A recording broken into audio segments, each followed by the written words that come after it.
Bugun sizlar bilan dasturxon ko'rki bo'lgan vostochniy tvorojniy pishiramiz. Xona haroratiga ergan, masalan, oppoq ko'pirtirib va alohida idishda tuxum va shakarni ham oppoq qilib ko'pirtirib olamiz.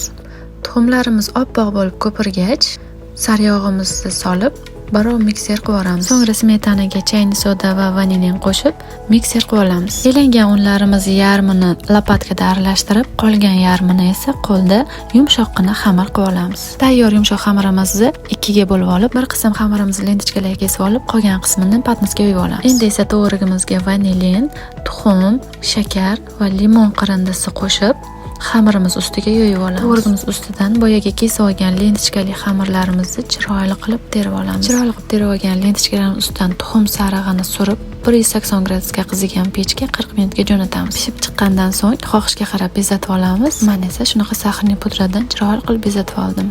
Ishonaveringlar, bunaqa limon ta'mi keladigan tvorojniy hali yemagansizlar. Yaqinda kirib kelayotgan Ramazon oyi uchun yaqinlaringiz va oila a'zolaringizni xursand qiling va duo oling. Pishirib ko'rishingizni tavsiya beraman. Yoqimli ishtaha.